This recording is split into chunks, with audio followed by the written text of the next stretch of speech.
Everyone. Welcome to today's news briefing, the third in a series of video conferences hosted by LA County's COVID-19 Joint Information Center for Ethnic and Community Media.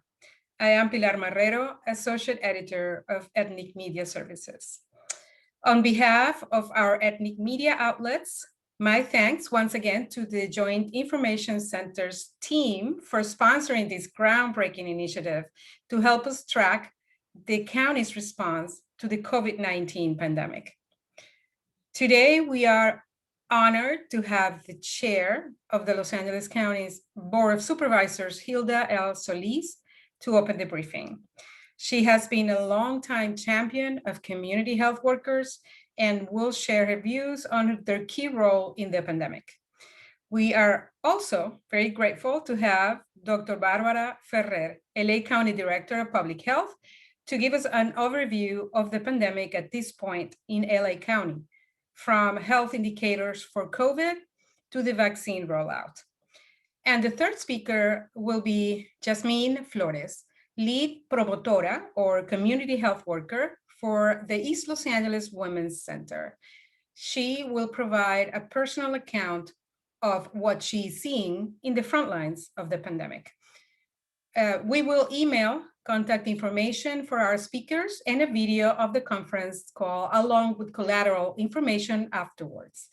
We ask reporters to enter questions in the chat box, and we will make time for those questions during the conference as well as at the end of the conference, time permitting. We also ask our speakers to speak slowly for our interpreters so they can provide the simultaneous interpreting in Spanish, Mandarin, and Korean.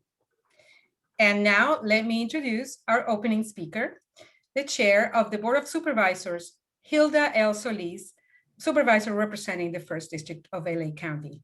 Welcome, Supervisor. Thank you. Muchas gracias. Good afternoon to everyone. I'm HILDA Solis, Chair of the County Board of Supervisors, but I also represent the 1st District. And I want to start by thanking the Ethnic Media Services and the County Joint Information Center for their work in organizing today's briefing. This is the second time I've been able to participate. And I'm also grateful to all of you for joining us, and especially those of you that are serving as trusted messengers for our communities of color, many of which have, as you know, been severely impacted by COVID-19. However, I want to say that there is hope on the horizon. And we're finally seeing a steady decrease in COVID-19 cases, deaths, as well as hospitalizations. And this progress is attributed to our collective efforts of following the health officer order, wearing masks, practicing physical distancing, and not attending large gatherings. All of that helps to provide and lower the rates of COVID spread. And I want to give special thanks to those individuals, those scientists, those individuals that have been helping us with the Pfizer, the Moderna, and the Johnson & Johnson vaccines, which now will help us provide a better timeline to end the pandemic. To date, our County Department of Public Health, as you know, has utilized 95% of our vaccination supplies, resulting in over 2.2 million people in the county being vaccinated so far. I think that is a story that we have to continue to tell. While this number is inspiring, I want to be very clear. We have a lot of work yet to do to make sure that our most vulnerable in our communities are receiving their doses of hope. And the latest data indicates that vaccination rates in the Latinx and Black communities remain dangerously low. For those 65 years of age and older, only 34.3% of Latinx and 28.9% of Black residents have been vaccinated. This is significantly lower than their white counterparts and Asian American counterparts. And you ask yourself why? Well, there's a lot of reasons. But in addition, our latest maps show that our hardest hit neighborhoods, like many in my district, in the 1st District, were Latinx and Black residents that obviously are experiencing some of these lowest vaccination rates. And cities in the Southeast Los Angeles that I represent, like the city of Bell Gardens, Cudahy, have less than a 9% of eligible residents that have been vaccinated. And whereas more affluent areas like Palos Verdes, Beverly Hills, and Brentwood, the vaccination rate there is 30% for their residents. And for example, in my district, more than 20% of the East LA residents have been infected with COVID-19, yet only 11.4% of the residents have been vaccinated, compared to that of Bel Air, which has a vaccination rate of 34.3% of its eligible residents. This is one of the lowest vaccination rates in our county, right here in East LA. And to that end, this past weekend, our County Department of Public Health, in partnership with Curative Inc., worked to bring a vaccination clinic to Nueva Maravilla Housing. This is a public housing development in East Los Angeles. Approximately 50 residents of this development, 65 years and older, received a dose of hope. Many of the residents I met were disabled elderly who did not have access to broadband or technological devices and found it difficult to go online and make an appointment, and in some cases didn't have the ability to even go on the telephone. They were so grateful to have the vaccines brought to them right outside where they live. In addition, I'm pleased to share that in partnership with the state and federal government, a FEMA mobile unit and Cal OES resources has been deployed to East LA for this week in partnership with Alma Services.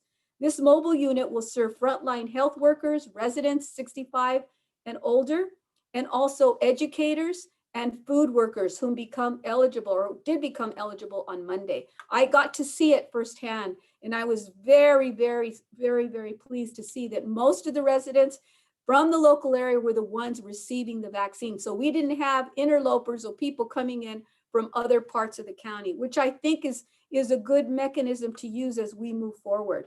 In addition, I want to tell you that just yesterday we launched a bigger partnership in East LA with St. John's Well Child and Family Center, a new COVID-19 vaccination site where my offices are in East LA, known as the East LA Civic Center.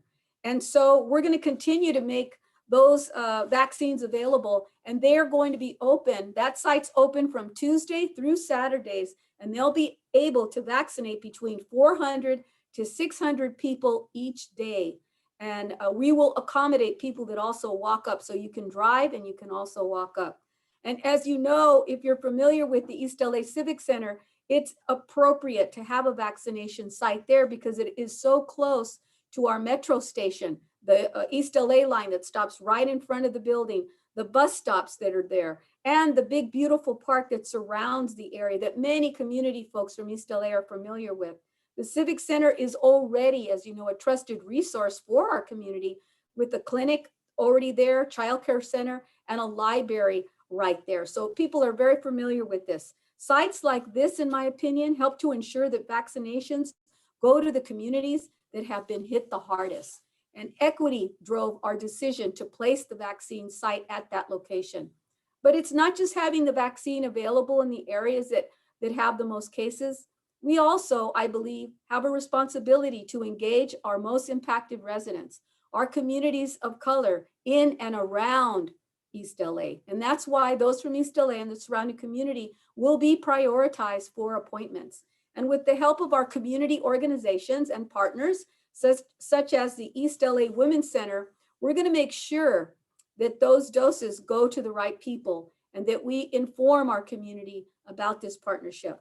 The East LA Women's Center, a long-held tradition that's been serving women that have been faced with domestic violence and homelessness, has been a beacon of hope for many, many decades for many of our families that reside in East LA.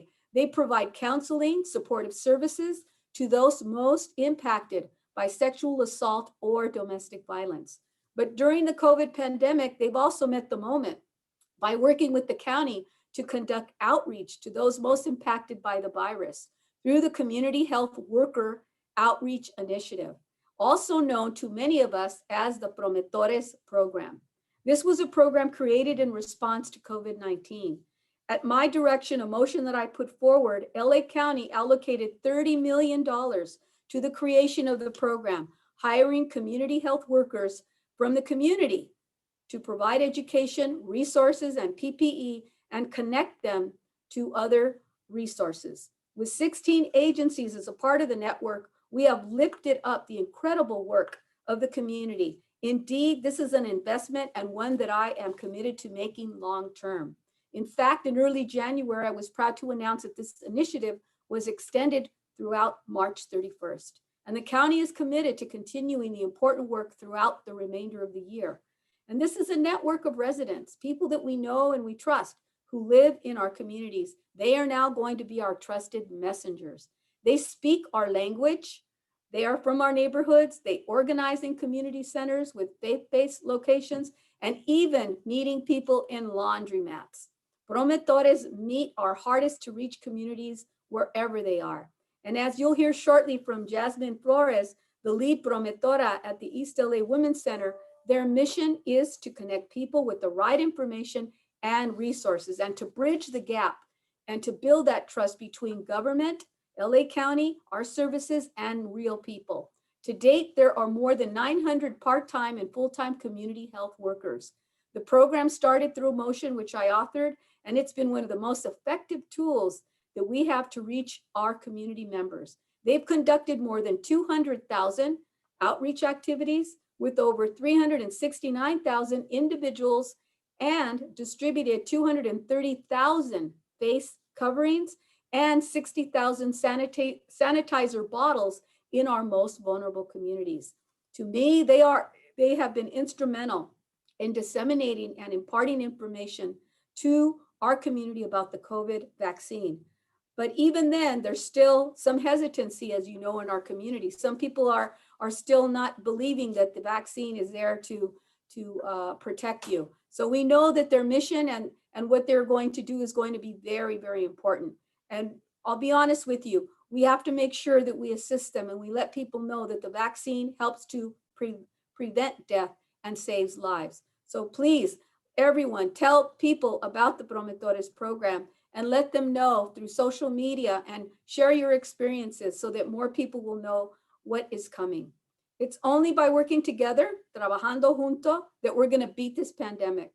So with that, I now am honored and pleased to introduce, I believe, Dr. Barbara Ferrer, who is joining us, our public health director, and I refer to her as our Dr. Fauci.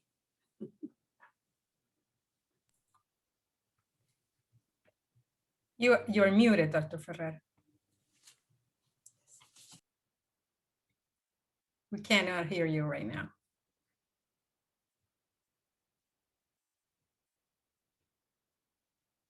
You are muted.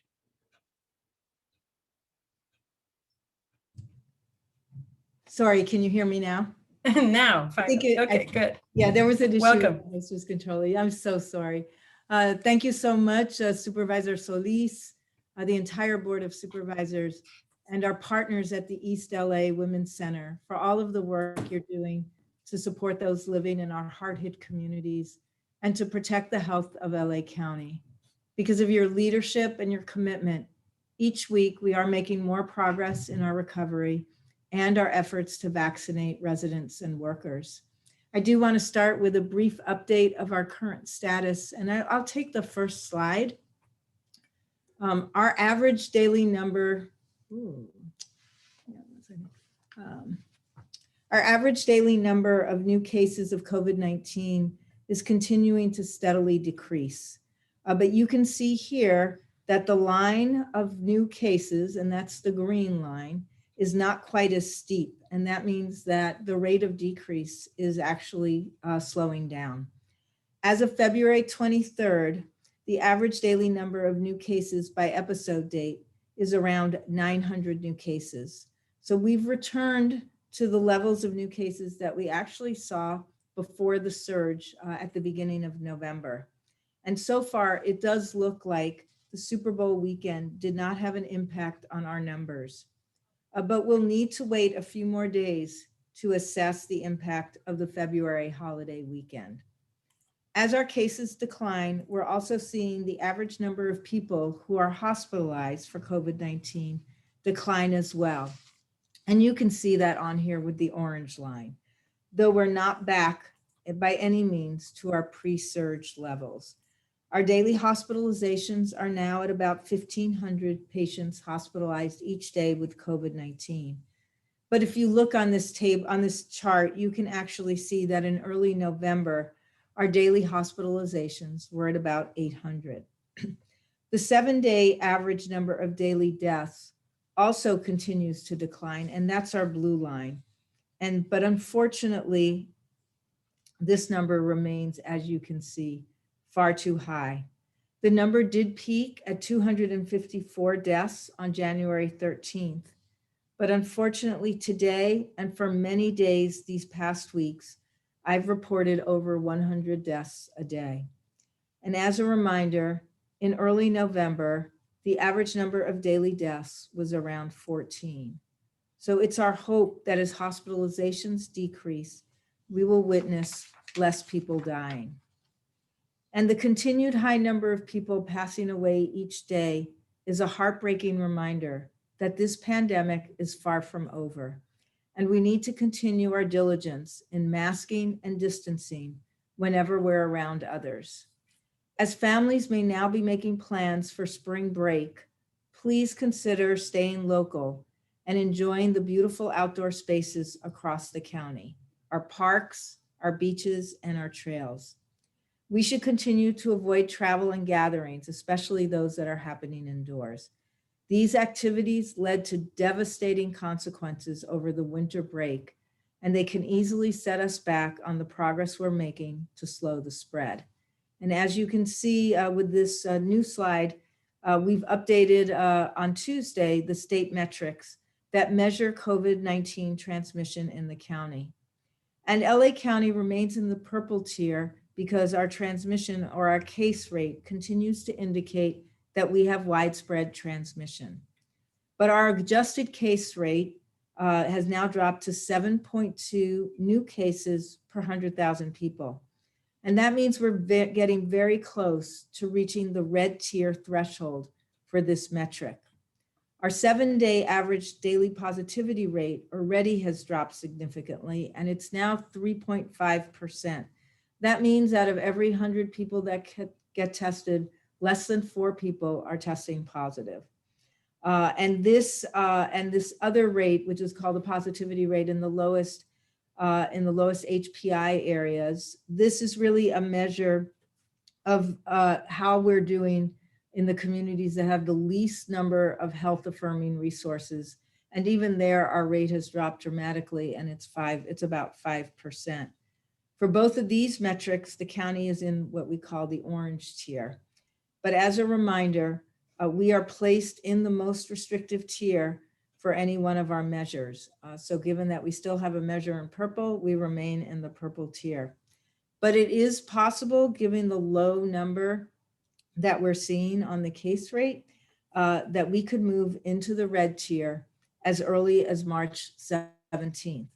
Our case rate would need to remain at or below 7 new cases per 100,000 residents for 2 consecutive weeks to be eligible for reopenings that are allowed in this tier. But it's our estimate that if we continue to make progress, both next week and the week after, our case rate should be at or below 7 new cases per 100,000.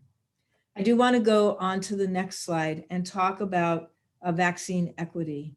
And I want to spend a couple of minutes trying to discuss where we are on our vaccine strategy. The first note and the most important is that we've built with our partners a very extensive network of vaccine sites all across the county. And you can see on this map that this is where people can get vaccinated this week. And there are over 500 places where people can get vaccinated in LA County this week if you're eligible to get vaccinated. And those people that are eligible include any resident that's 65 and older, any healthcare worker that works in LA County, any resident of a long-term care facility, any worker that works in agriculture and food, that works in childcare and education, and that works in law enforcement or emergency services. In total, that's about that's well over 2.2 million people that are currently eligible to get vaccinated. And when there are appointments, people who are eligible can go to any one of these sites. And you'll notice that because we have lots of different dots here, that it really stands for the different kinds of sites where people can get vaccinated. So I want to start by acknowledging that we have federally qualified health centers and community clinics that are offering vaccinations at 153 places across the county. We have 121 pharmacies where this week you can get vaccinated in the county system, and another 100 pharmacies that are in the federal system where people can get vaccinated. We have dozens and dozens of hospitals that are offering vaccinations. And we have what we call our community sites that are both large and small community sites where people can go and get vaccinated. Again, some of those are run by LA City. There's one site that's run by the federal government, and 7 sites that are run by LA County. I'll take the next slide. I also want to acknowledge that although we have a very widespread network, and as you could see on the map, we have vaccination sites in every community across LA County, we also unfortunately have a sad reality that people in LA County are not all easily able to access vaccines. And you can see that on this map. Those communities with the darker colors have the higher percentages of people 65 and older who are residents in LA County that have been vaccinated. And it's glaring to note that in South LA, Southeast LA, parts of the valley, San Gabriel valleys, parts of San Fernando Valley, and up in Antelope Valley, we have what we're now calling our vaccination deserts. And these are deserts because people living there are still not vaccinated at the same rate that people are vaccinated in other parts of the city. So I'll take the next slide. So we have a lot of work that we're going to need to do to address these inequities. And it is both a challenge and an obligation for us to solve this problem and solve the problem quickly. So I just want to give you an idea of some of the ways that we're working to improve access for people in hard-hit communities.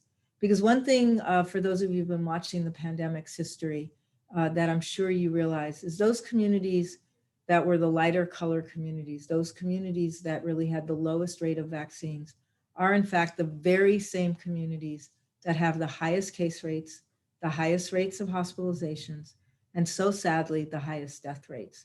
So since vaccinations adds an extra layer of protection, in those communities that have been the hardest hit, and among those people that have suffered the most, we have to do a much better job making sure that they're getting vaccinated. So one of the things that we're doing right now is we're partnering with community-based organizations, community leaders, and our call center to be able to register individuals in under-vaccinated communities for appointments at the county sites and our public health clinics. And we held back 2,000 appointments this week that didn't get made available publicly so that we could use our partners to actually sign people up, and then we'll register them when they get to the site into the state's registration system. But this is another way to make sure that appointments are more easily accessible to people who cannot stay in front of the computer all day, watching to see when appointments open up, or may not have computers to start with. Again, trying to sort of narrow that gap that we see, that's the unfortunate reality of who's got time and technology that at this point advantages you in making appointments. We're also increasing our mobile teams. This week we had 46 sites where we were vaccinating. Again, these are places where our team shows up at the site with the curative folks. The people who are living at those sites are eligible to come and get vaccinated if they want to. There's no pre-registration that's required. We're doing senior housing developments right now because we want to address the fact that many seniors have limited mobility, and that again shouldn't stop them from getting vaccinated. And most of our mobile teams are in the hard-hit communities at the senior sites in the hard-hit communities. We also acknowledge that some people, they'd like to get an appointment at one of the other sites that are open, but they need help with transportation. And for that, we're actually working with our partners. This week, we released about 1,500 Uber round trip rides And those are available both for people going through the call center making appointments and for people who are making appointments at federally qualified health centers. We're going to continue to work, and the Supervisor Solis has been a huge champion of making sure that we address transportation barriers. So we're going to continue to work to offer more options to help people get to the sites that are open for vaccinations.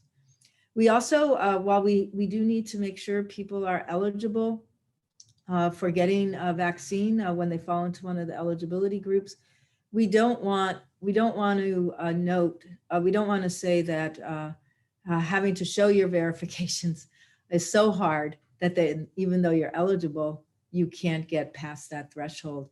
So we have many different ways that people can verify that they're eligible for getting vaccinated now. This is especially important for workers in food and agriculture, for our childcare workers. And we want to note that at no point do we ask any questions about citizenship, or do you need to be a citizen or have your green card in order to get vaccinated. There are no sites where you should get asked about your immigration status, and immigration status is not a limiting factor. It's not used for the means test, and all of the information about who's getting vaccinated is considered private and confidential as part of a medical record. So I want to reassure people, please don't let your immigration status stand in the way of getting vaccinated. The information is protected. It's health information. It's protected. And we want to make sure you do get vaccinated. You also don't need a government ID to get vaccinated. A lot of people have confusion about this, and you do not need a government ID. There are all kinds of other forms of verification, and you can go to our website to better understand those forms. Basically, we ask that people can establish who they are, and they can establish that they in fact are employed in one of the eligible work sectors, or that they're a resident here in LA County and are 65 and older. We monitor our data all the time, and we try to make sure you have access to that information as well, because that helps us understand whether or not we're doing our job and doing it well. Who is getting vaccinated is a very important measure at this moment of whether or not we're doing our jobs. We also want to make sure that businesses understand that they need to help facilitate their employees getting vaccinated. There are many ways that businesses can help. Two big ones are, if you're a large business, you can connect with us. We'll help you identify a healthcare partner, and you may be able to vaccinate your workers if they're eligible for vaccination right there at the work site. And that's a good deal for everyone. But if you can't offer that, then we need you to let your workers go, if they're eligible, to get vaccinated at other sites, and to please pay them while they're going to get vaccinated. We don't want people having to choose between getting paid for work and getting vaccinated. For food and agriculture workers, we have a special site that you can go to ask any questions and get additional assistance. We know that this is a very diverse workforce. There are many different kinds of businesses in food and agriculture, and we want to make sure we're as helpful as possible. I'll take the next slide. But there are some challenges, and I want to make sure that we're honest about the challenges. We're going to continue to try to address these, but they're real. The first is we don't have enough vaccine doses for everybody who's eligible right now. And as you know, we keep adding more and more people that are eligible. And I want to just correct the numbers that I gave earlier because I didn't count everybody. So we had 2.2 million people that were eligible amongst healthcare workers and residents that are 65 and older. We've now added another 1.1 to 1.2 million people. So we actually have about 3.3 million, 3.4 million people that are currently eligible in LA County to get vaccinated. That's a very large number when you know that we've only received about 2 million doses to date. And it's going to take over 4 million doses it's going to take over 6 million doses to vaccinate everybody who's currently getting vaccinated, because we're using 2-dose vaccines at this point in time. So we've got a ways to go to make sure that everybody who's currently eligible can get vaccinated, but we're doing our very best to make sure that we are prioritizing those that are eligible and those that are in the hardest hit communities and are eligible, because that's where you can see from our data we have a lot of work that's important to do. I do want to note that we use a state appointment platform as where people are supposed to go to make appointments. And we want to acknowledge that, again, it's web-based. So for people who don't have easy access to computers, don't have a computer at all, don't have internet, that appointment platform isn't going to work for them. And because of that, we set up the call center. We also want to acknowledge that it's not really able at this point in time to offer the flexibility that counties like ours need to restrict who's able to get appointments. So if we wanted to restrict, for example, appointments at the forum to people who live around the forum, we can't do that through the appointment scheduler yet, but we've asked them to work on that because it's really important. If you want to have a strategy that really prioritizes some communities and you have an appointment system that doesn't allow for you to set those priorities, it makes it more complicated. But I know the state is working hard with us to address the concerns and really to help us do a better job with our equity commitments. We also have a lot of folks that are in our network, and we're so grateful for every single partner, but some of our partners are small partners. And in order for them to expand their capacity to vaccinate, they need resources. So we've asked in a lot of our partners, and we want to make sure for the smaller partners, the partners that are, have been in our hard-hit communities before the pandemic, during the pandemic, and they're going to be there long after the pandemic. If they need additional resources to help expand their ability to vaccinate, we need to find those resources and make sure that they're able to get those resources. They're such valued partners, but I want to say for some of this work, it is going to require additional resources. And then I want to note that we are trying, every day to coordinate with our federal partners, our state partners, and our local partners. And that too is a challenging task. So sometimes, we do have to ask for your patience as we work on our guidance, as we work on our documents, as we work on rolling out new strategies, because we have to talk to a lot of people to get this right. I think what's really encouraging is that amongst our federal, state, and local partners in government, we have a shared set of values now with a new administration, and everyone is deeply committed both to equity and getting vaccines into the arms of the right people as quickly as possible. So I'll take the next slide. And in closing, I just want to sort of amplify again what Supervisor Solis mentioned earlier, which is how important the Community Health Worker Initiative is. We've actually been using community health workers, both full and part-time community health workers, since October. So I want to thank every single community health worker that's been part of this, all of the promatoras, everybody for their contributions. These are trusted individuals. As you can see, they've done over 200,000 outreach activities in our neighborhoods. They've reached almost 400,000 individuals. They've distributed 232,000 masks and 60,000 hand sanitizer bottles as part of their block by block efforts to both inform and answer questions and really listen to how people are doing in our communities, and then pass that information along to the rest of us. So we're anxious to continue working with them. They obviously have a huge role to play as we're moving out vaccination efforts. And I too want to sort of join the chorus that recognizes having trusted and very knowledgeable community workers is making a huge difference in everything we're working. And thank you for that. And I believe we're going on to the next speaker now. Pilar? I think we have questions for you. Okay. If you can take them. Oh, Dr. sure, Ferrer. of course. A few questions. Okay. Okay. We have a few in the chat, but before I want to ask you, you've talked before about the inequities that we're seeing. Obviously, there are objective reasons for that. But there's also, and Jasmine Flores was talking to us before the event about hesitancy in the community. Mm-hmm. Have you had a chance to kind of dig into that and figure out why the high hesitancy, and if that is actually the case? I mean, we don't have numbers, right? So we don't know, it's anecdotal, right? Yeah. So what can you tell us about that? Yeah, it's such a good question. I do want to say from where I'm sitting right now, the biggest problem is access and not hesitancy. I don't talk, I'm not like so many of you. I'm not in the community every single day, but I do talk to a lot of people. I do work once a week at a vaccination site, and I do hear from people. And what I hear the most is how impossible it is to get an appointment.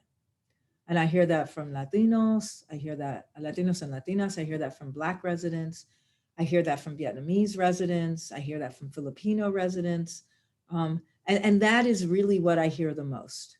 It took me 3 weeks. I got an appointment, but my husband didn't, and my husband is 72. And that to me, that's ridiculous. And I sense that frustration. So I want to say we always have to make sure we're addressing issues of hesitancy. We have to do a good job. I think the way you address issues of hesitancy is you provide constantly really good information for people. Because I also believe people have the right to make their own decisions. And that the way to make a good decision is to have access to good information. If we need to do a better job on that, then, we're hard at work on doing that as well. But the problem right in front of us right now is not, the reason why we're seeing so much inequity in who's getting vaccinated, I don't think it has anything to do with hesitancy. I think it has to do with making sure that access is just a lot easier. People can't spend hours and hours in front of the computer if they're working 2 jobs. And also, you do have to be a little bit sophisticated to manage the site. It's so much better with My Turn, but you still have to be computer savvy to do this and to do it in a timely way. There's 500 sites, and honestly, all the sites have different, many of the sites have a different application to make an appointment. So I would just say, this is not an easy system to navigate. And some of the solutions that the community groups have come up with, I think, are a lot better. One is making sure that if you have a healthcare provider, that we're making it as easy as possible, particularly for all of the federally qualified health centers and the small community clinics, for you to just get vaccinated where you go for your care, for you to get vaccinated at your local pharmacy, even if that's an independent pharmacy, not have to register online, not have to get on the computer, be able to just get help registering at these sites. At a lot of our sites now, we actually are doing registration for people. And I know our community-based organizations are also partnering, signing people up, and then helping them get registered. So I just, from where I'm sitting, we got to do a much better job on access. And then if we're still falling short, we can do a better job on on addressing hesitancy. But right now, I think people are asking for better access, and I think they're right to ask for better access. Okay, thank you. Let's go to the chat. There's a question about the announcement by the governor today to reserve 40% of its doses for harder to reach communities. And there's also a complementary question. Are those doses also going to be allotted by tier or whomever wants one? Oh, yeah, it's such a good question. So the first thing is, eligibility is set by the state, and that hasn't changed right now. Okay. It will change again on March 15th, but right now the folks eligible are the workers I noted in those 3 sectors, people 65 and older, people who live in nursing homes and long-term care facilities, and our healthcare workers who still, some of whom may still not have gotten vaccinated. So it's within that group that folks will be able to get vaccinated. But what it really says is you need to take 40% of the doses that you receive for next week and make sure that they're being allocated to sites that are serving people who live in the hardest hit communities. We already have moved to making our allocations so that they are actually, we actually allocate more doses than 40%. To sites that are vaccinating people who live or work in hard hit communities. So we're not going to have any problems in LA County making sure this happens. And again, we are the only county that has a network of over 500 sites. So I think in other counties, this might be harder because they have just a smaller network. But for our county, it's not that hard. And we have a large number of our doses going to folks who are going to be able to provide these vaccines for people in the hardest hit communities. Doctor, do you have the racial breakdown of the people who are vaccinated, who have been vaccinated? We do, and we show it. We show it every other week. We update it. So we look at it two ways. We look at it like if you take 100% of our doses and you distribute it by racial groups, which racial groups are being vaccinated the most, and which racial groups are being vaccinated the least. But we also look at it as like if you look at 100% of the people who are Black, what percent of them who are getting vaccinated? It's a little bit complicated right now because, as you know, everybody can't get vaccinated. And we don't really know what percentage of workers we can't really look at our workforce and really divide it by race and ethnicity yet. Where we've had the best information is obviously on residents 65 and older, because we do know what the racial breakdowns are, and we've actually shown that information. And unfortunately, while we've made a lot of progress increasing the percents for all groups, and especially increasing the percent of Black and Latinx residents that are 65 and older that are getting vaccinated, we still have a big gap. So doing slightly better, but we still have a big gap. But that information is actually posted on our website. Yes, but it was a question in the chat. So, yeah. But yes, thank you very much, Doctor. We're going to go to the promotora now. Hope you can stay around a little bit. Sure. Okay. All right. Let me now welcome our third speaker, Jasmine Flores, who is the lead promotora for the East Los Angeles Women's Center. Jasmine? Hello. Hi, everyone. Thank you for having me here today. My name is Jasmine Flores, and I'm the lead promotora with the East LA Women's Center. And today, I'm going to talk a little bit about the work the promotoras are doing out in the community. And I'm going to share my screen. I would like to share a little bit of my presentation. Just give me a thumbs up if you can see it. Thank you. Thank you. I'm going to start by saying, what is the purpose of a promotora? I don't know if you guys are familiar with the word promotora. The promotoras are community health workers. And the purpose of the promotora in this initiative is educate and bring awarenesses to the communities most impacted by this pandemic. Jasmine, can you speak a little bit slower okay, for our interpreters? Thank you. We are able to reach the most isolated, industry workers, business owners, street vendors, and those most vulnerable. How? By providing information and resources on how they can help stop the spread of COVID-19, by giving them small steps to follow. Also, how to have access to COVID-19 tests, and most recently, to the vaccine. And here are some of the places that the promotoras are going to do the outreach by visiting local grocery stores, shopping centers, laundromats, restaurants, and many other different places, gas stations, out in the neighborhood, and many different places in our community. Also, we've been reaching out the underserved communities, not only providing resources on COVID to the homeless, but also providing them information on how they can access to food, shelter, and mental health services. Also, as Ms. Solis said, the Department of Public Health provides us with over 10,000 face coverings that we've been able to provide to the community, also with some hand sanitizers. We've been also visiting some local businesses, providing them flyers so they can post them on their doors, windows, counters, and also providing information to business owners on how they can follow the safety regulation that the Department of Public Health is requiring. And most of the business owners are very happy with our work in the community. And why is this approach so necessary?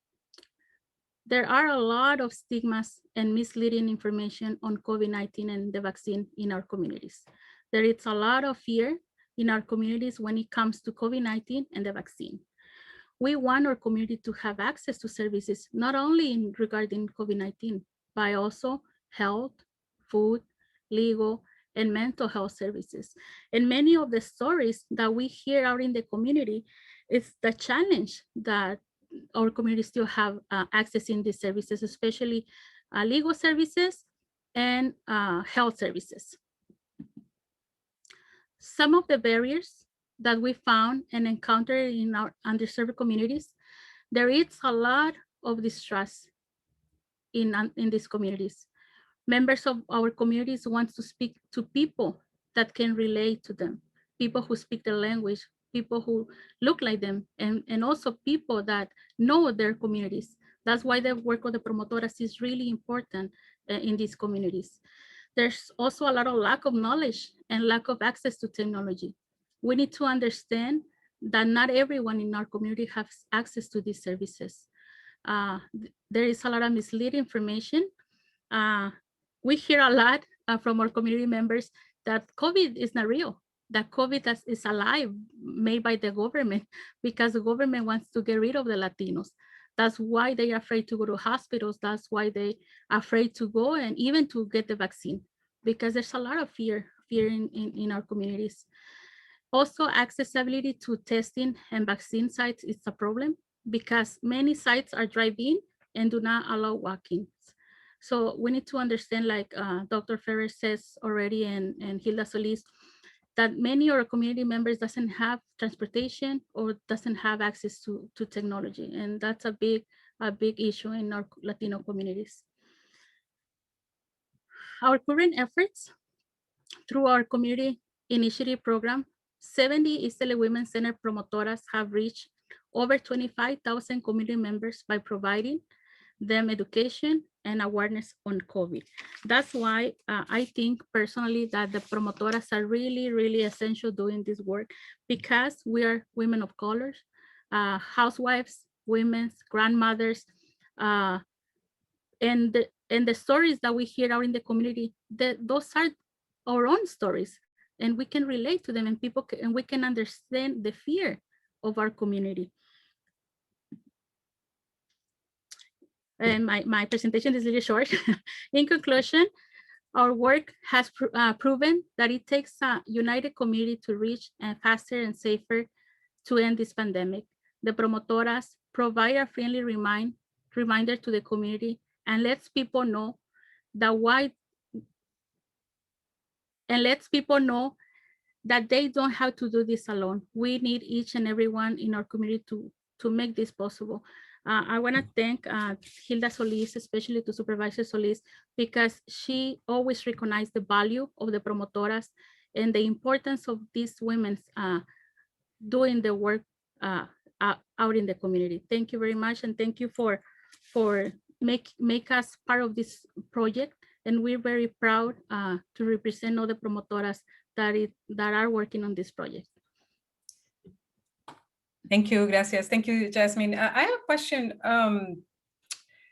Do you know, I mean, the promotoras, obviously it's a Spanish word. We know they have a big role to play in the Latino community. Do you have community health workers in other communities as well? Yes, we were working on different places, Boyle Heights, Lincoln Heights, Campton, Bell Gardens, Southgate, Filipino Town, on many other different cities, yeah. You were telling me before the event how you got to be a promotora. That's a great story. Can you say it? Yeah, I started as a volunteer 5 years ago by being a volunteer in my son's school. One promotora came to present the services that the wellness center have, and that's how I joined the promotora training. And it really got into me, and I'm really proud of the work I do in my community. We share a video with you guys. I don't know if it's gonna be possible to play it. The video that shows the work of the promotoras. How long is it? It's 3 minutes. Sure, if you want to play it. I don't have it. We send it to you. Oh, you. You don't have it. Okay. Maybe we can just send it afterwards. Okay. Thank you. Okay. One last thing I wanted to ask you personally about the work that you do. can you tell us about someone whose life you touched with your work? Do you have a story or someone that you think of when you say, okay, I talked to this person and I made a difference? Yeah, I remember this lady I was talking to. She was really worried about her husband. His husband was sleeping in his car because he tested positive on COVID, and they don't have a place to quarantine himself. So we connect her to services that someone can provide them a safe place to stay. And he was afraid to go to the hospital because he didn't want to go to the hospital. Mhm. Thank you so much. Because Dr. Ferrer is still with us, I want to ask her a question about the variants. I mean, every time we talk about the future, you know, we see the light at the end of the tunnel, but everyone always brings up the variants of the virus as a threat. So how are we in that regard, Dr. Ferrer? And you need to unmute. There Hi. you go. Yes. Hi. Yes. So the variants are here. So, you know, they're called variants of concern or variants of interest. These are mutations. Viruses always mutate. And there's some of these mutations are of concern because it looks like they're more likely to be easily transmitted than what has been the dominant virus that we've been experiencing. You know, I'll step back for a second and note that one of the variants of interest is what gets called sometimes the California variant, and that since December, in the sequencing that we do in our lab here, which is a very small number of specimens that get tested or sequenced, we found that like since December, over 50% of the samples the specimens that we're sequencing are in fact the California variant. And that variant is now thought to have maybe be more infectious. And it still makes up over 50% of what we're seeing. We also have about almost 30 cases where we've identified in our samples and our specimens the UK variant. That's the variant that, you know, is really is associated with a large, you know, surge in the United Kingdom. And it's also at this point known to be more infectious. And we're seeing many more specimens testing as being of the variant, the UK variant. So what that means is that variant that was really not here at all in December, since January 15th, we've seen increasing numbers of cases associated with that variant. And we just test, you know, I think since December, we've maybe tested 400 specimens. So it's a small sample. So when you find the UK variant or the California variant, it really means that there's a lot more of it that's circulating. And obviously, if a mutation is going to be more infectious or more deadly, we need to do a better job protecting ourselves. Everything that we've been taught to do to protect ourselves still works against the variants. Wearing that face covering, washing your hands, keeping your distance, very effective on preventing transmission of any virus, any coronavirus. So people just need to keep doing that. The vaccines that we have to date are thought to be very effective as well at preventing serious illness for the variants. But what we don't want is a lot of community transmission, because if they're more infectious, we'll just end up with more cases. So while we're in this period where we still have a long way to go to get everyone vaccinated with an extra layer of protection, we're going to need to be really diligent, wear our masks, wash our hands, keep our distance. We can't relax on that when we're with people outside of our households. I want to ask you something that I saw. There's a rumor going around, and I want to get it in front of it before it goes too far. I saw an activist say, "Oh, we know Johnson & Johnson is coming, and that's less effective, and they're going to send it to our communities because we're going to get less access, and Moderna and Pfizer are going to be for the rich people." Just please address this. Yes, it's a really good question, and thanks for asking, because I think it's really important to know that all three vaccines are equally effective at preventing serious illness, hospitalizations, and deaths. And that's what really matters. The only place where there's a noticeable difference, and it's a small difference, is around mild and moderate illness. And I also want to note that both the Moderna and the Pfizer vaccine were tested before we had the surge. And in fact, the Johnson & Johnson vaccine was tested during the surge, and it was tested, in fact, in South Africa, where there's a known variant that's a cause of concern because it's more infectious and could be more deadly. So if you've got 3 vaccines that are equally effective at really preventing us from getting really sick, ending up in the hospital and dying, I suggest you take whatever vaccine gets offered, because the biggest issue right now is we don't have enough vaccine. But I can promise folks that this is not the vaccine for poor people or to give to people in underserved communities.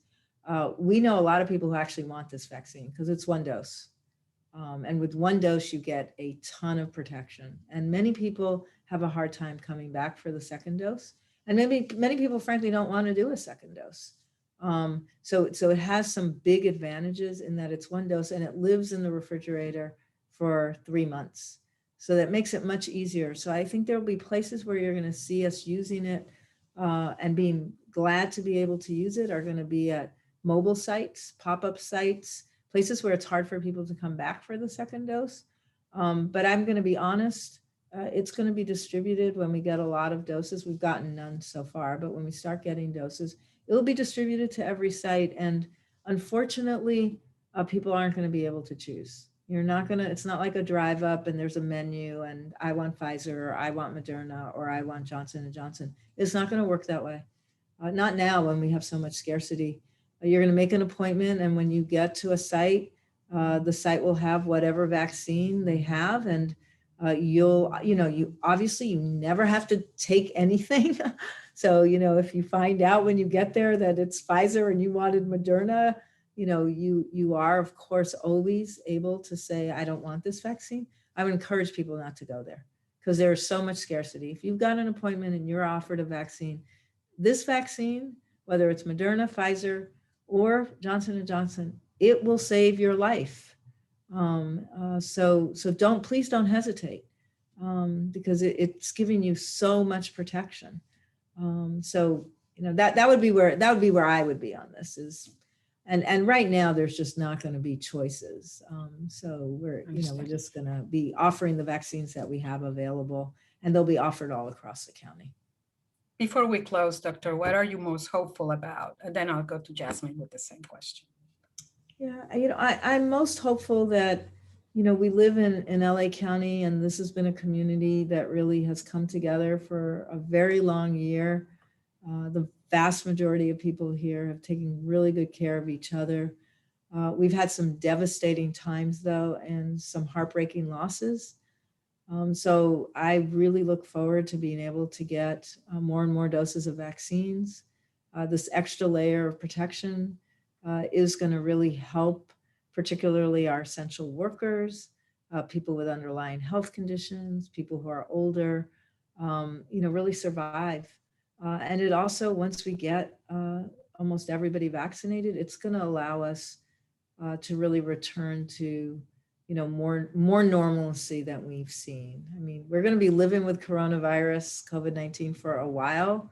That would be my estimation, but this is a very powerful tool, offers a lot of protection. And so I do feel hopeful. I feel hopeful because I think we're all going to continue to do the mask wearing and keep our distance and, not let our guard down, because that's what, we do as Angelinos. We come together and we take care of each other. But then we're also going to be able to get a lot more people vaccinated. Doctor, thank you. We so appreciated having you here. Thank you so much. Thank you very much. All right. Jasmine, what are you hopeful about? I'm hopeful that our community receive all the information that they really need, and they can be sure that everything is going on is for everything that we are doing is for their own safety. We so appreciate having you with us today. Thank you so much, And Jasmine. also, I just wanted to add that we are Barbara, our executive director, add the video in the chat. So if you have time, Yes, we saw you it. can see Yes. it later. The promotora video, yeah, it's right Yes, there. the promotora It's right video, there. and really it speaks by itself of all the work of the promotoras are doing in the community. And I want to thank you on behalf of the promotoras that I proudly represent today. Thank you for believing in this work and make us part of this project. Okay, thank you so much. Additional media questions, there's an address there, media@ph@lacounty.gov. And there's a little bit of a complaint here from Araceli Martinez saying that they don't get a response. You have to just be insistent. And well, thank you so much, everyone, for being with us today. This has been a really informative hour that we spent together. And thank you again for showing up. Bye-bye. See you next